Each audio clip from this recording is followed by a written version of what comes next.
Alguns minutos definitivos para você entender tudo sobre offshore.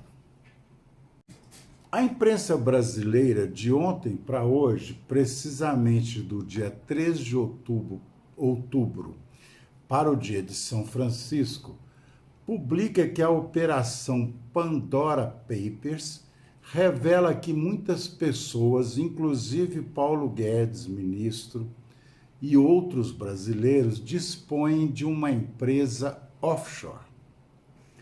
Definitivamente, o blog O Assunto Tributário deseja explicar, sem juridiquês, o que é offshore e da onde deriva este palavrão.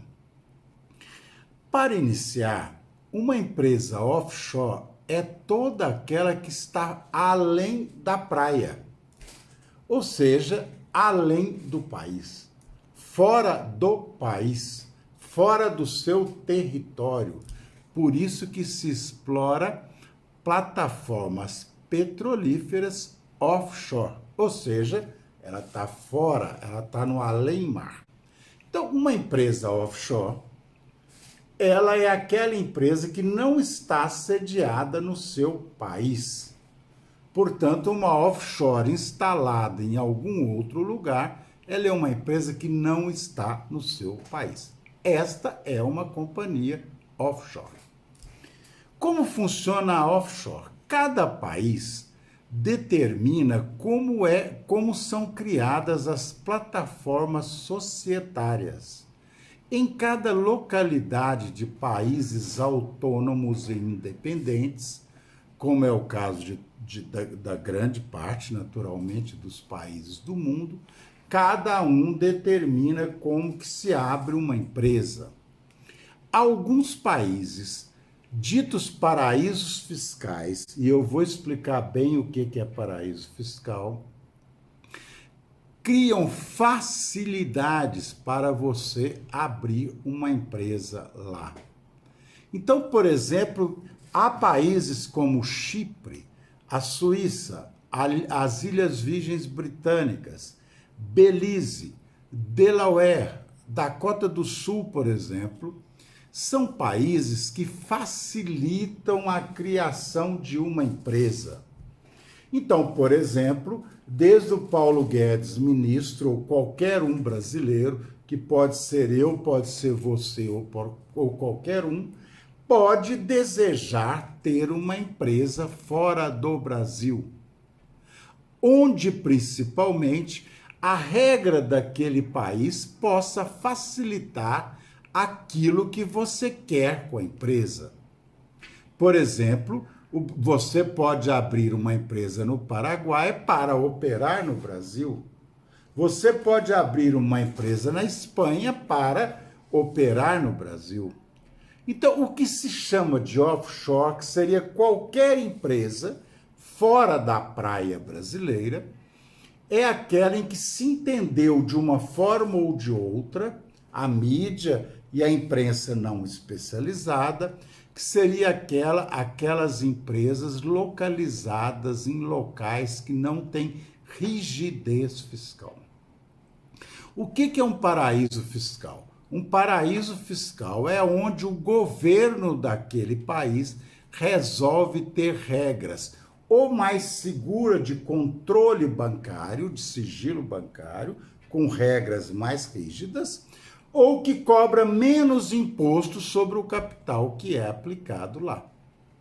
Está vendo? Então, não tem nada de pecaminoso alguém ter uma offshore num local onde a operação com a qual ele vai trabalhar possa ser menos tributada do que outro estado do mundo.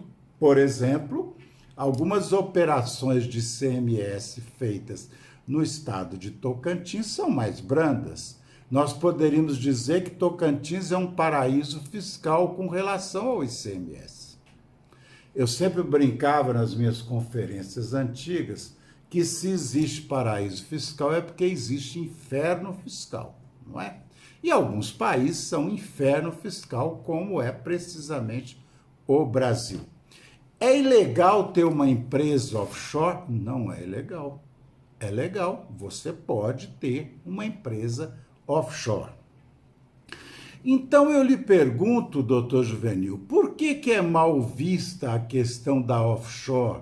E quando se fala em offshore, parece que está se falando um palavrão, um absurdo, alguma coisa teratológica. Ah, o ministro tem uma offshore. Isso necessariamente não tem erro algum. Ele tem uma empresa registrada em determinado país que tutela a sua operação determinada. Ele quer fazer isso. Por exemplo, um escritor resolve lançar o seu direito autoral, registrá-lo nas Ilhas Virgens Britânicas, por exemplo, e receber por lá a venda do seu livro. Ah, ele optou por lá? Pode ser, por que não? O navio, quando você faz cruzeiro, ele escolhe a bandeira com a qual ele vai tributar a sua operação. Assim falando, fica parecendo que offshore é tudo legal. Então vamos lá. O que é errado na offshore?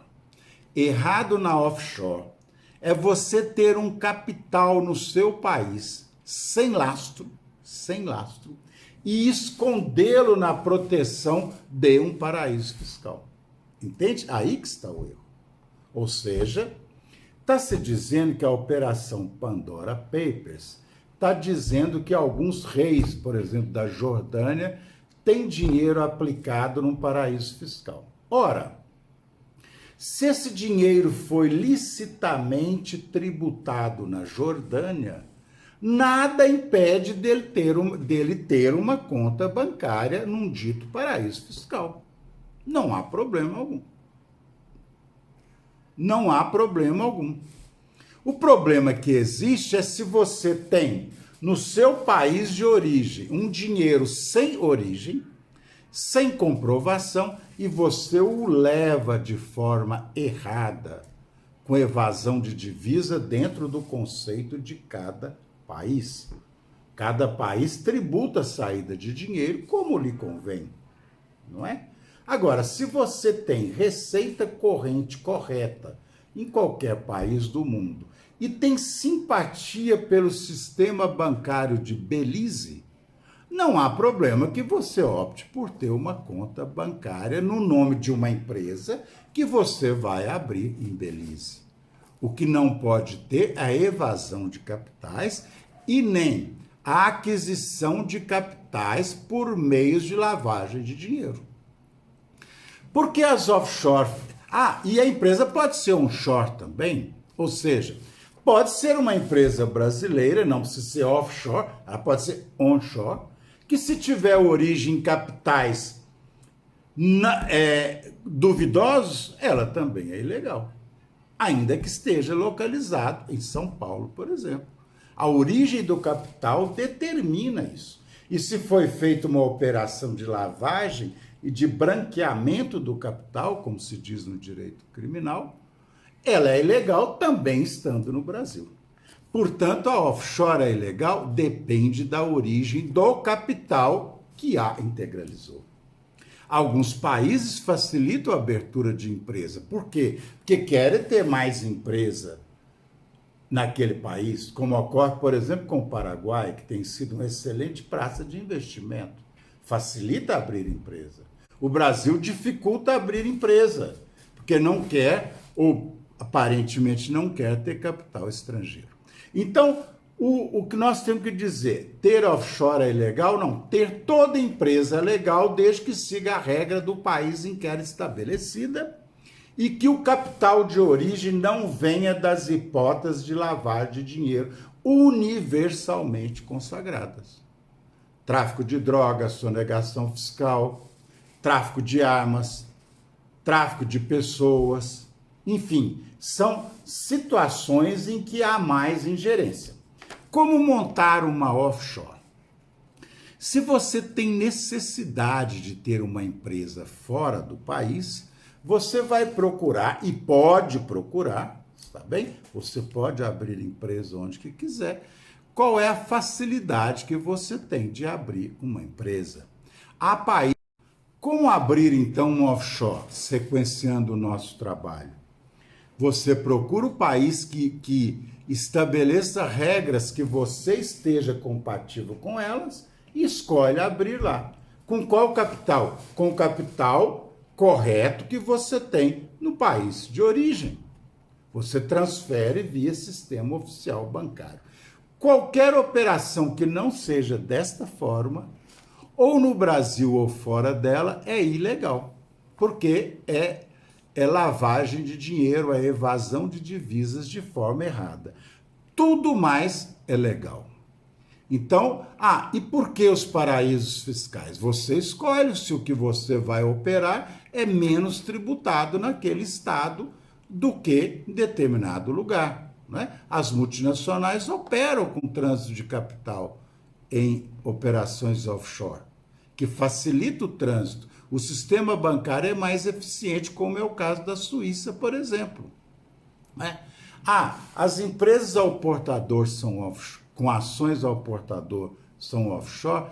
Essas empresas praticamente acabaram depois do 11 de setembro. Alguns países, salvo engano, como Panamá e outros, ainda mantêm. Essas empresas são altamente chamativas para fins fiscais. Porque se você não quer se identificar, por que é? Não é? Essa é a peixe que se leva sobre offshore. Portanto, a ilegalidade na offshore está na entrada do capital quando este é ilegal. No mais, é tudo legal, é uma forma de trabalhar. Portanto, não se deve acusar este ou aquele ministro ou governador simplesmente, ou quem seja, de ter uma offshore. Portanto, quando a Pandora Papers libera esses nomes, não significa necessariamente que haja coisas erradas. Embora, é verdade, muitas pessoas usam offshore como fuga de capital. Procure entender direitinho. Acho que passei, no tempo mais curto que pude, um esclarecimento mais sem juridiquês possível. Portanto, espero ter esclarecido as dúvidas sobre o que é a offshore. Afinal de contas, que palavrão é este? Eu sou Juvenil Alves, do blog O Assunto Tributário, e espero revê-lo num próximo episódio. Atenção, atenção! Nossas publicações têm caráter informativo e científico. Não refletem nenhum caso concreto. Eventual aplicação deverá levar em conta a realidade da empresa e poderá ser feita por qualquer profissional de confiança do interessado e, em caso de reprodução, deve seguir as regras do direito autoral.